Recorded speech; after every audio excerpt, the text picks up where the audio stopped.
தாமரையும் சாவித்திரியும் என்னடி இது? இந்த தமிழ்ச்செல்வி என்னமோ இந்த ஐஸ்வர்யா மேலே இருக்க அக்கறையில் வராளா?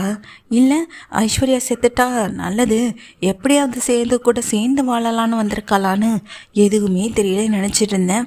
ஆனால் கடைசியில் ஐஸ்வர்யாவை காப்பாற்றுறதுக்காக தான் நீ வந்திருக்கா. என்ன ஒரு ஒத்துமை பார்த்தியா அப்படின்னு சொல்லிட்டு அங்கே சாவித்திரி தாமரை கிட்ட சொல்ல, தாமரையும் ஆமாம்மா நானும் இதை எதிர்பார்க்கல, சரி விடுமா, என்னமோ நடந்து போச்சு அப்படின்னு சொல்ல, என்னமோ நடந்து போச்சா, எப்படி இதை சாதாரணமாக எடுத்துக்க முடியும்? இனிமேல் ஐஸ்வர்யாவை அவன் தலைமையில் வச்சுல கொண்டாடுவான். ஐஸ்வர்யாவை இனிமேல் தரையிலே இறக்கி விட மாட்டானே, ஏன்னா அவன் பொண்ணு மீனாட்சியை காப்பாற்றிட்டான்ல அப்படின்னு சொல்லிட்டு இங்கே பேசவும் செய்கிறாங்க சாவித்திரியும். ஏன் வாடி, இதுக்கு மேலே இங்கேருந்து என்னாக போகுது, வீட்டுக்கு போகலாம் அப்படின்னு ஐஸ்வர்யா பொழைச்சது தெரிஞ்சதுக்கு பிறகு சாவித்திரி தாமரை 2 பேருமே வீட்டுக்கு கிளம்பி போக, மோகனாவும் நானும் கூட போயிட்டு வரேங்க, ஏதாவது சமைச்சு எடுத்துகிட்டு வரேங்க அப்படின்னு மோகனாவும் வீட்டுக்கு போகிறாங்க. இங்கே ஈஸ்வரி சித்ரா அதுக்கு பிறகு அவங்க அம்மா அப்பான்னு எல்லாருமே இருக்காங்க. ஐஸ்வர்யாவை பார்க்குறதுக்காக உள்ளே போகிறாங்க. சேது தான் ஐஸ்வர்யா கிட்டே உட்காந்து பேசிக்கிட்டு இருக்கேன். உள்ளே வந்த பிறகு கண்ணை தொடச்சிட்ருக்கேன். எங்கள் சேதுவும் ஐஸ்வர்யாவுக்கு எதுவும் இல்லைன்னு தெரிஞ்சதுக்கு பிறகு தான் சின்னம்மா என் மனசுக்கு கொஞ்சம் நிம்மதியாகவே இருக்குது. ஐஷு இவங்க கிட்ட பேசிக்கிட்டேன்னு சொல்லிட்டு வெளியே போகவும் செய்ய, ஐஸ்வர்யா உனக்கு எப்படி இருக்குன்னு அவங்க அம்மாவும் அப்பாவும் ரொம்ப பதட்டத்தோடு ஐஸ்வர்யா கிட்ட கேட்குறாங்க. ஐஸ்வர்யாவும் எனக்கு இப்போ ஒன்றும் இல்லைப்பா, நல்லா தான் இருக்கேன்னு ஐஸ்வர்யா சொல்ல, அந்த சமயத்தில் அங்கே இருக்க எங்கள் சாவித்திரியும் அந்த ஈஸ்வரி சித்ராவும் பரவாயில்ல ஐஷு, நீ பண்ண ஒரு வேலையால் ஒரு நல்லது மட்டும் நடந்திருக்கு. சேது மனசில் நீ நல்ல விதத்தில் இடம் பிடிச்சிட்ட, இனிமேல் உங்கள் வாழ்க்கையில் சந்தோஷமாக நீங்கள் ஆரம்பிக்கலாம் அப்படின்னு சொல்ல, ஐஸ்வர்யாவும் ரொம்ப சந்தோஷத்தோடு இருக்காங்க. ஐஸ்வர்யா அதே நேரத்தில் இந்த நடந்த விஷயத்தையும் ஞாபகம் வச்சுக்கோ அப்படின்னு சொல்ல, அதெல்லாம் நான் பார்த்துக்கிறேன் ஆண்டி அப்படின்னு சொல்லிட்டு இருக்காங்க. கவனமாக இரு ஐஷு, உனக்கு ஏதாச்சும் ஒன்று ஆயிடுச்சுன்னா நாங்கள் என்ன பண்ணுவோம் அப்படின்னு சித்ராவும் அங்கே ஈஸ்வரியும் வந்துட்டு சொத்து எல்லாத்தையும் தான் பேரில் எழுதிக்கணும்னு நினச்சிட்ருக்காங்கல்ல, அந்த விஷயத்துக்காக தான் இங்கே ஐஸ்வர்யாவிட்ட பேசவும் செய்கிறாங்க. ஐஸ்வர்யாவுக்கு எதுவுமே தெரியலைனாலும் சரின்னு தலையாட்டிகிட்டு இருக்கவும் செய்கிறாங்க.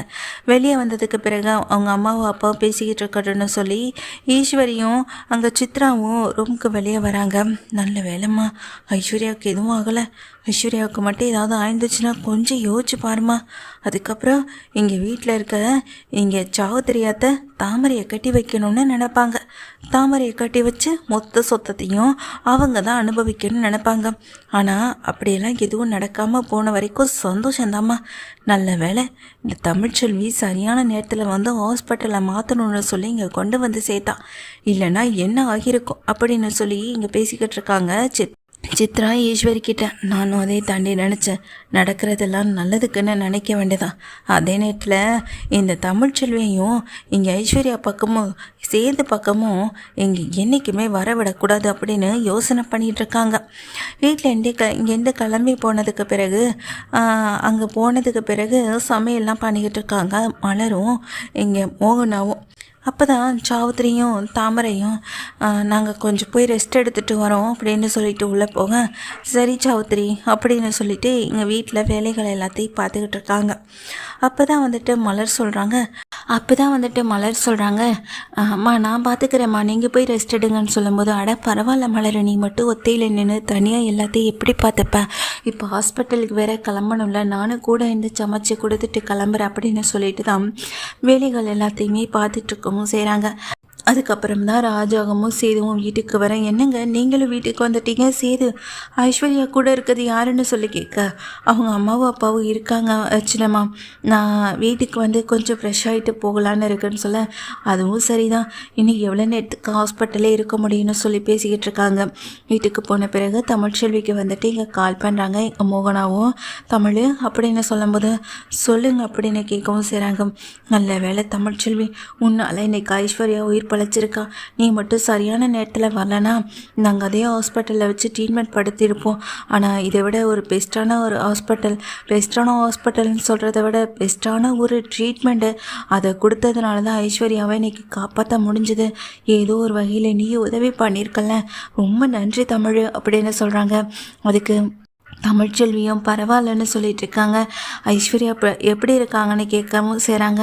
இப்போ நல்லா இருக்கா தமிழ்னு சொல்ல, சரி நான் எதுவாக இருந்தாலும் நான் எங்கள் டாக்டர்கிட்ட பேசிக்கிறேன், அவங்களுக்கு எதுவும் ஆகாது அப்படின்னு சொல்லிட்டு இங்கே ஃபோனை வைக்கவும் செய்கிறாங்க.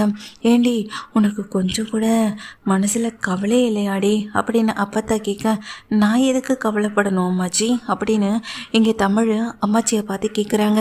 அப்போ தான் சொல்கிறாங்க, இல்லை என்ன இருந்தாலும் சேதுவுடைய ரெண்டாவது மனைவி ஐஸ்வர்யா கூட இங்கே சேது வந்துட்டு துடிச்சது அழுதது இதெல்லாம் பார்க்குறப்போ உனக்கு கொஞ்சம் கூட வருத்தமே இல்லையா அப்படின்னு சொல்லி கேட்க, வருத்தப்பட்டு என்ன ஆக போகுது, வருத்தப்படுறதுனால நடந்தது எதையுமே மாற்றிட முடியுமா, இல்லை வருத்தப்படுறதுனால நான் எந்த தப்புமே செய்யலைன்னு அந்த வீட்டில் இருக்கவங்க நம்ப போகிறாங்களா, இல்லையே, நடக்காத ஒரு விஷயத்தை நினச்சி நான் ஆசைப்படுறதை விட்டுட்டு இதுதான் வாழ்க்கைன்னு நினச்சி ஏற்றுக்கிட்டு நான் வாழ தயாராகிட்டேன். வருத்தப்பட்டு எதுவும் ஆக போகிறதில்ல, அட்லீஸ்ட் ஐஸ்வர்யாவுடைய வாழ்க்கையாவது சந்தோஷமாக இருக்கணும்னு நான் வேண்டிக்கிறேன். ஐஸ்வர்யாவுக்கிட்டையாவது அவர் நல்ல முறையில் நடந்துக்கணும்னு நினைக்கிறேன். நான் பட்ட அதே கஷ்டத்தை ஐஸ்வர்யாவும் பற்றக்கூடாதுன்னு நினைக்கிறேன் அப்படின்னு இங்கே தமிழ்ச்செல்வி சொல்லிட்டு போக, என்ன இருந்தாலும் அவன் மனசுக்குள்ளே கஷ்டம் இருக்குண்டி, ஆனாலும் வெளியே காட்டிக்காம இருக்கான்னு வசந்தி கிட்ட சொல்ல, ஆமாம்மா நானும் அதே தாம்மா பார்த்தேன், மனசு முழுக்க கஷ்டம் இருந்தாலும் அதை நம்மக்கிட்ட காட்டிக்க மாட்டான் அப்படின்ற மாதிரி சொல்லிட்டு இருக்கேன். அம்மா நான் ஒரு முடிவெடுத்திருக்கேன்னு வசந்தி சொல்கிறாங்க. என்னடி சொல்லு வசந்தி அப்படின்னு கேட்க, இல்லைம்மா சேது மாப்பிள்ள அவர் இன்னொரு கல்யாணம் பண்ணிக்கிட்டாரு, இன்னைக்கு இந்த ஐஸ்வர்யாவுக்காக துடிச்சு போய் நின்னதை நானே 2 கண்ணால் பார்த்தேன். இப்படி அவர் மொத்தமாக இன்னொரு வாழ்க்கைக்கு மாறி வாழவும் ஆரம்பிச்சிட்டாரு. ஆனால் என் பொண்ணு தமிழோட வாழ்க்கை நாங்கள் ஆசைப்பட்டு கட்டாயப்படுத்தி கட்டி கொடுத்ததுனால தானே இந்த வாழ்க்கையில் அவளுக்கு இவ்வளோ கஷ்டம். அவளுக்கு பிடிச்ச மாதிரி ஒரு வாழ்க்கை அமையணும், அந்த கடவுள்கிட்ட வேண்டிக்கிட்டே இருக்க. தமிழையும் குழந்தைங்களையும் ஏற்றுக்கிற ஒரு நல்ல பையன் எங்கள் தமிழ்ச்செல்விக்கு கிடச்சா நான் சந்தோஷப்படுவேன்னு சொல்லும்போது இங்கே அம்மாச்சி பார்த்துட்டே இருக்காங்க. என்ன அம்மாச்சி அப்படின்ற மாதிரி பார்க்கும்போது அதுக்கு அம்மாச்சி சொல்கிறாங்க, ஏண்டி நான் என்னமோ தமிழ்ச்செல்வியோடைய வாழ்க்கை திரும்ப சேது கூட தான் வாழணும், சேது கூட தான் வாழ வைக்கணும்னு நினச்சிட்ருக்கேன்னு நினச்சியா? அவன் எப்போ இன்னொரு பொண்ணு காலத்தில் தாலி கட்டினானோ அப்போவே எல்லாம் முடிஞ்சு போச்சுடி. இப்போ இங்கே தமிழ்ச்செல்விக்கு நீ சொன்ன மாதிரி ஒரு துணை இருந்தால் நல்லா தான் இருக்கும். அதை பற்றி யோசிப்போம். நிச்சயமாக தமிழுக்கு ஒரு நல்ல வாழ்க்கை அமையும். ஆனால் 2 குழந்தைங்களையும் நல்லபடியாக பார்த்துக்கிற ஒரு பையன் கிடைச்சாதான் நல்லாயிருக்கும் அப்படின்னு எங்கள் அப்பத்தா சொல்லும் போது தான் வசந்திக்கும் மனசுக்கு கொஞ்சம் நிம்மதியாகவும் இருக்குது. வசந்தியும் தன் பொண்ணோட வாழ்க்கையை இப்படியே விட்டுறக்கூடாது, அவளுக்கு ஒரு வாழ்க்கை அமைச்சு கொடுக்கணுன்னு ஒரு அம்மாவாக நினச்சிட்டு இருக்கவும் செய்கிறாங்க. அதே போல் எங்கள் அம்மாச்சி வந்துட்டு சேதுவுக்கு கால் பண்ணுறாங்க.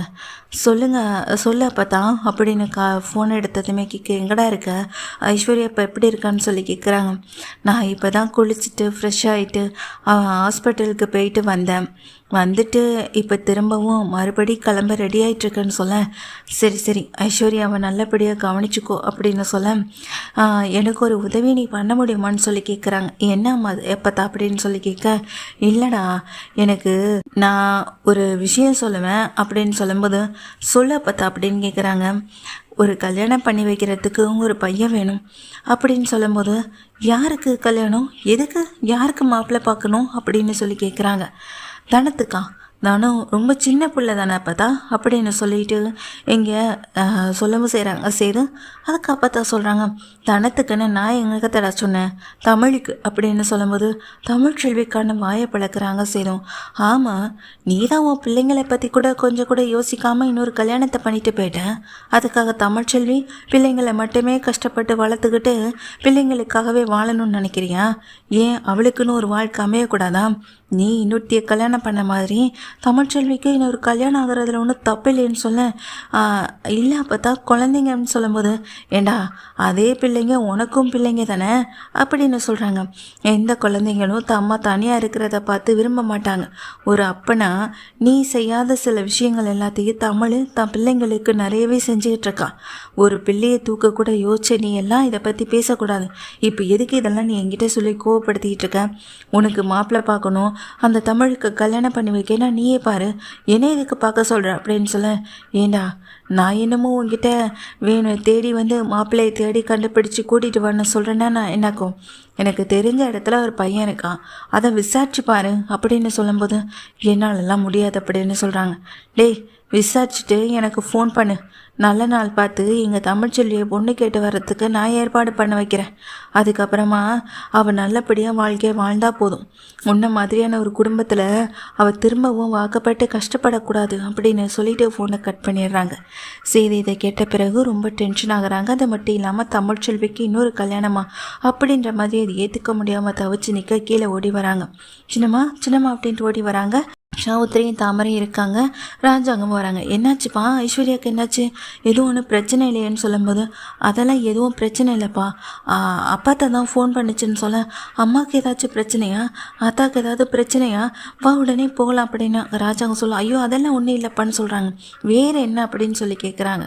இல்லை அந்த தமிழ்ச்செல்விக்கு 2வதாக கல்யாணத்தை பண்ணி வைக்க போதும், இதெல்லாம் தேவையில்லாத வேலை இல்லையா அப்பத்தாவுக்கு, இதுக்கு இந்த தேவையில்லாத வேலையை பார்த்துட்ருக்கு, நீங்கள் ஃபோன் பண்ணி சொல்லுங்கப்பா, அதெல்லாம் எதுவும் வேணாம், அப்படி கல்யாணம் பண்ணி வைக்கணும்னா அவங்க வீட்டில் இருக்கவங்களே பார்த்து பண்ணி வைப்பாங்கன்னு சொல்லிட்டு இங்கே சேதுவும் சொல்கிறாங்க. ஐயா அதெல்லாம் நான் சொன்னால் என் ஆத்தா கேட்காதியா அப்படின்னு அங்கே ராஜாங்க சொல்ல, அதெல்லாம் கேட்பாங்க, நீங்கள் முதல்ல ஃபோன் பண்ணி பேசுங்கன்னு சொல்லும்போது அப்போ தான் மலர் வராங்க. இல்லை இந்த விஷயத்தில் நான் தலையிடுறேனேன்னு என்னை தப்பாக நினச்சிக்க வேண்டாம்னு சொல்லிட்டு மலர் சொல்கிறாங்க. அம்மாச்சி இப்போது அங்கே தமிழ்ச்செல்வி கூட இருக்காங்க, தமிழ்ச்செல்வி படுற கஷ்டத்தை எல்லாத்தையும் கூட இருந்து பார்த்துட்ருக்காங்க. தமிழ்ச்செல்வி முழுசாக இந்த வீட்டிலேருந்து எந்த பிரச்சனையும் பண்ணலை, எந்த தப்பையும் பண்ணலை, அதை தெரிஞ்சு தான் இங்கேருந்து அம்மாச்சி இந்த வீட்டை விட்டும் போகவும் செஞ்சுருக்காங்க. இத்தனை வருஷத்தில் யார் பக்கமும் அவங்க கூட நிற்காதாங்க, தமிழ் பக்கத்தில் கூட நிற்கிறாங்கன்னா அதில் ஏதாவது ஒரு விஷயம் இருக்குன்னு நீங்களே யோசிச்சு பார்க்கணும். சரி இது எல்லாத்தையும் விடுங்க ஐயா, அன்னைக்கு கோவிலில் இவருக்கு சாமி வந்து அசல் எது போலி எதுன்னு சீக்கிரமே தெரிய வரும்னு சொன்னிச்சு. ஆனால் அந்த சாமி சொன்னது போல் சாமி வந்துட்டு நமக்கு குழு தான் கொடுத்துருக்கு, அதை முயற்சி பண்ணி கண்டுபிடிக்க வேண்டிய பொறுப்பு நம்ம கிட்ட தானே இருக்கு, அதை கண்டுபிடிக்கிறதுல என்ன தப்பாக போகுதுன்னு அங்கே மலரும் சொல்கிறாங்க. சரி இது எதுவுமே வேண்டாம், தமிழை கல்யாணம் பண்ணிக்க கூடாதுன்னு நம்ம யாரும் நினைக்கல, அப்படி நினைக்கிறதும் தப்பு தான். தமிழ்ச்செல்வி முதல்ல டாக்டர் படிப்பை முடிக்கணும்னு ஆசைப்பட்டுட்ருக்கு, அதுக்கிடையில் அம்மாச்சி இப்படி திடீர்னு கல்யாணத்துக்கு ஏற்பாடு பண்ணுவாங்கன்னு நானும் நினைக்கல. நீங்களே இந்த விஷயத்துக்கு வந்துட்டு அம்மாச்சிக்கிட்ட நீங்கள் சொன்னாலும் தமிழே இந்த விஷயத்தை ஏற்றுக்க போகிறதில்ல, அப்படியே தமிழின் ஒரு கல்யாணம் பண்ணிக்கிட்டாலும் அவள் வாழ்க்கை நல்லா இருக்கணும்னு தான் நான் அந்த கடவுள்கிட்ட வேண்டியிருப்பேன். ஒருவேளை தமிழ்ச்செல்விக்கு எங்கள் அம்மாச்சி ஆசைப்படுற மாதிரி இன்னொரு கல்யாணம் நடந்து முடிஞ்சிருச்சுன்னா அதுக்கு பிறகு அசல் எது போலி எதுன்னு அந்த சாமி சொன்னது போல் உண்மை வெளியே வந்துச்சுன்னா கஷ்டப்பட போகிறது தமிழ்ச்செல்வி கிடையாது. ஏன்னா தமிழ் மனசுக்கு தெரியும், தமிழ் நடந்தது என்னன்னு தமிழ்ச்செல்விக்கு தெரியும். கஷ்டப்பட போகிறது இந்த வீட்டில் இருக்க எல்லாருமா தான் இருக்கும். ஏன்னா தப்பே பண்ணாத தமிழை இந்த வீட்டை விட்டு வெளியே அனுப்பி இப்போது இந்த வீட்டுக்குள்ளேயே வர விடாமல் பண்ணிட்டோமே நினச்சி நீங்கள் ரொம்ப வருத்தப்படுவீங்க. அதுக்காக தான் சொல்கிறேன், எந்த விஷயத்தையும் நம்ம யோசித்து பண்ணுறதுல தப்பே இல்லைன்னு அங்கே மலர் சொல்ல, ராஜாங்க இதை கேட்டு அப்படியே அதிர்ச்சியோடு நிற்கிறாங்க. மலர் நீ என்ன பேசுகிறேன்னு அங்கே சேது சொல்ல வரும்போது, நிறுத்தியா சேது, மலர் புள்ள பேசுகிறது 100க்கு 100 உண்மைதான், அந்த புள்ள பேசுகிறதுல எந்த தப்பும் இல்லை அப்படின்னு சொல்ல, அப்படியே தமிழ் மேலே எந்த தப்பும் இல்லைனாலும் எப்படிங்க இந்த வீட்டுக்குள்ளே தமிழ்ச்செல்வியால் வர முடியும், சேதுவுக்கு தான் எங்கள் ஐஸ்வர்யா கூட கல்யாணம் ஆயிடுச்சுன்னு அங்கே மோகனா சொல்லும் போதும் அது என்னமோ உண்மைதான் மோகனா, அப்படி எல்லாமே நம்ம கைமீறி நடந்துருச்சுன்னா அதுக்கு வருத்தப்படுறதை காட்டிலும் நம்மளால் வேறு எதையும் செய்ய முடியாது. அதே நேரத்தில் அப்படி ஒரு விஷயம் தமிழ்ச்செல்வியால் இந்த வீட்டில் குடும்பத்தில் இருக்கவங்களுக்கு நடக்கலான்னு தெரிய வந்துச்சுன்னா தமிழ்ச்செல்விக்கான ஒரு நல்ல வாழ்க்கையை நாமளே அமைச்சு கொடுக்கலாம் அப்படின்னு சொல்லிட்டு எங்கள் ராஜாங்க சொல்ல, இதெல்லாம் சரியாக வருமானு எனக்கு தெரியலைங்க. தமிழ்ச்செல்வி எவ்வளோ ஒரு அதாவது தன்னம்பிக்கை அப்படி இப்படின்னு அவன் நல்லா பேசக்கூடியவன், நிச்சயமாக இந்த விஷயத்துக்கு ஒத்துக்கவும் போகிறதில்லன்னு சொல்ல, அதெல்லாம் அப்புறம் பார்த்துக்கலாம் மோகனா, தமிழ்ச்செல்வி உண்மையிலே தப்பு பண்ணலைன்னு நிரூபணம் ஆனதுன்னா அதை அப்புறம் பார்த்துக்கலாம் மோகனான்னு ராஜாங்க சொல்கிறாங்க. அப்பா அப்போ நீங்கள் இதை பற்றி அப்பத்தா கிட்ட இங்கே பாரியா சேது, அப்பத்தா இங்கே என் ஆத்தா இந்த வீட்டிலேருந்து ஏதாவது முடிவெடுத்தா நான் கேட்கலாம், அந்த வீட்டிலேருந்து முடிவெடுக்குதுன்னா அதை நம்ம கேட்கவும் முடியாது கேட்கவும் கூடாதுன்னு சொல்லிடுறாங்க. இதனால் சேது மனசு உடஞ்சி போய் தான் இருக்காங்க. ஆனால் அதே நேரத்தில் தன்னோட தன்னுடைய குழந்தைங்க தங்கிட்ட தான் மாற்றி மாற்றி இருந்தாகணுன்ற ஒரு முடிவுலையும் இருக்காங்க. அதுக்கு பிற்பாடு தான் இங்கே சேது வந்துட்டு சரிப்பா நான் போய் ரெடி ஆகுறேன்னு சொல்லிட்டு மேலே மாடிக்கு போகிறாங்க.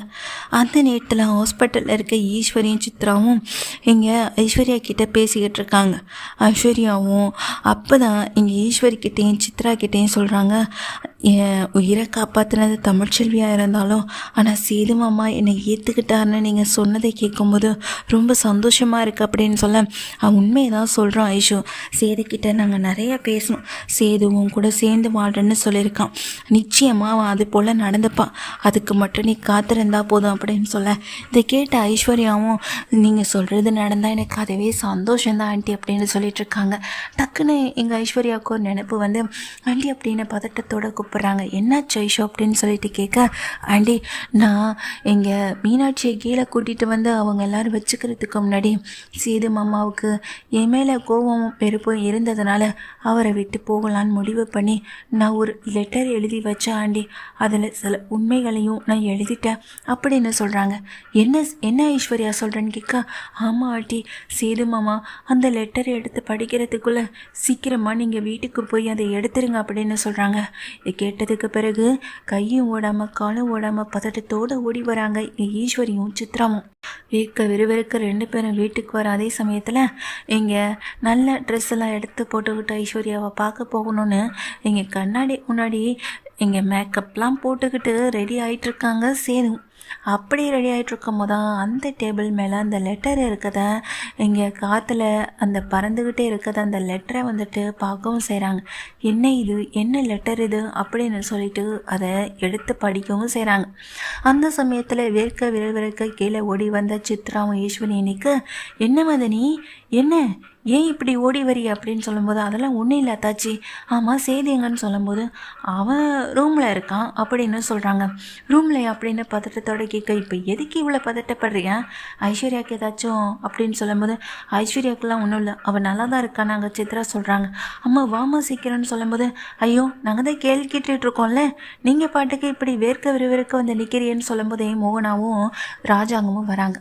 மோகனா ராஜாங்க 2 பேர் பக்கத்தில் வர ராஜாங்க கேட்குறாங்க, என்னாச்சு ஈஸ்வரி ஏன் இவ்வளோ பதட்டமாக இருக்கீங்க அப்படின்னு 2 பேருமே கேட்குறாங்க. அதெல்லாம் ஒன்றும் இல்லைம்மாம்மா நாங்கள் நல்லா தானே இருக்கோன்னு சொல்ல, அதெல்லாம் ஒன்றும் இல்லைண்ணே, வந்ததுலேருந்தே இவங்க 2 பேர் முகமும் பதட்டமாக தான் இருக்குது, எதையோ நினச்சி பதட்டப்படுறாங்க, மேலே சேதுவை பற்றி கேட்குறாங்க, என்னென்னமோ கேட்குறாங்க அப்படின்னு சொல்லும்போது சேது கீழே வராரு. சேது கீழே வந்த சேதுக்கிட்ட வந்துட்டு பேசவும் செய்கிறாங்க. ஐயா சேது அப்படின்னு சொல்லும்போது, சேது அது வந்து இங்கே ஐஸ்வர்யா ரூமில் ட்ரெஸ் எல்லாம் இருக்குல்ல அதை எடுத்துகிட்டு போகலான்னு தான் வந்தோன்னு சொல்லும்போது, அதுக்கு உடனே இங்கே சேதும் வந்துட்டு சரி சின்னம்மா அப்படின்னு சொல்லிட்டு முறைச்சிட்டே நிற்கிறாங்க. சேது ஐஸ்வர்யா ரூமில் வேறு எதுவும் பார்த்தியான்னு சொல்லி கேட்க, வேறு எதுவும்னா இதுவா அப்படின்னு தன் கையில் இருக்க லெட்டர் எடுத்து நீட்டுறாங்க. அதை பார்த்த உடனே ஈஸ்வரிக்கும் சித்ராவுக்கும் ரொம்ப பெரிய அதிர்ச்சி, ஏன்னா அதில் மொத்த உண்மையை எழுதிட்டாளேன்ற பதட்டம். அப்போ தான் இங்கே என்னையா இதுன்னு அங்கே ராஜாங்க கேட்குறாங்க.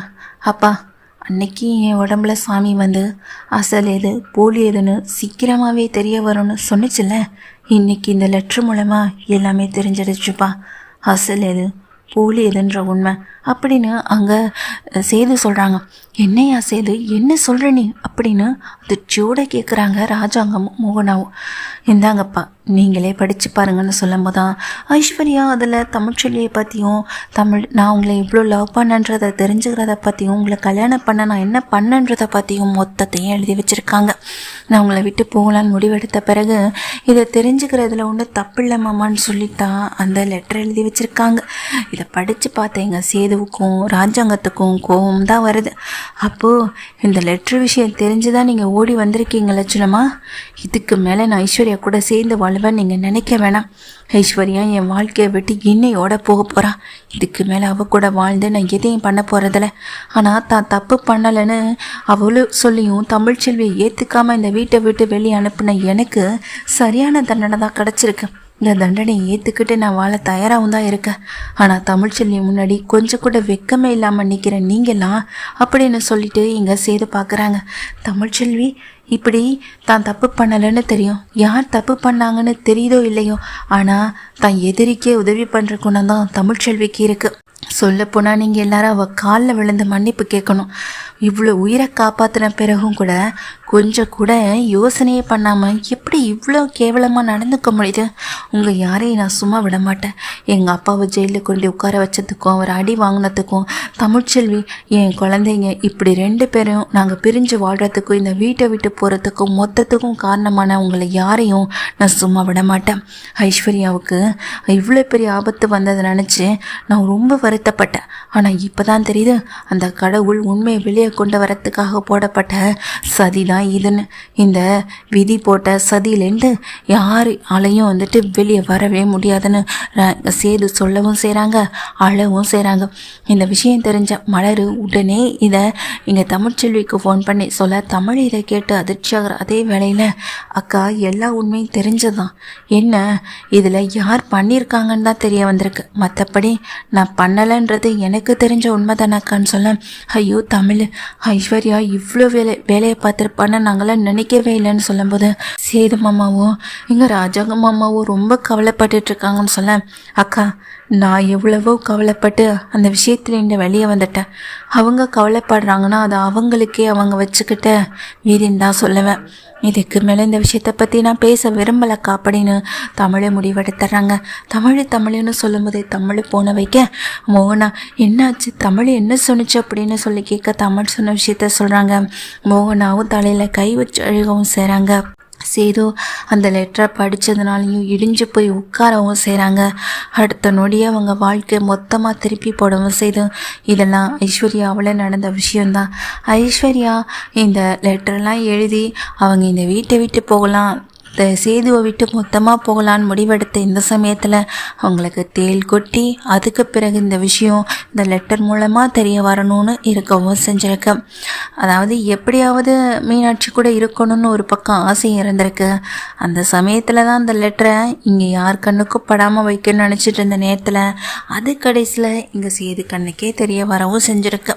மொத்தத்தில் ஐஸ்வர்யாவை மாட்டிக்கிட்டாங்க, ஈஸ்வரி சித்ரான் மாட்டிக்கிட்டாங்க. இங்கே சேது எடுக்க போகிற முடிவுனால அவங்க 3 பேருடைய வாழ்க்கையுமே மொத்தமாக தலைகீழாக மாறவும் செய்து.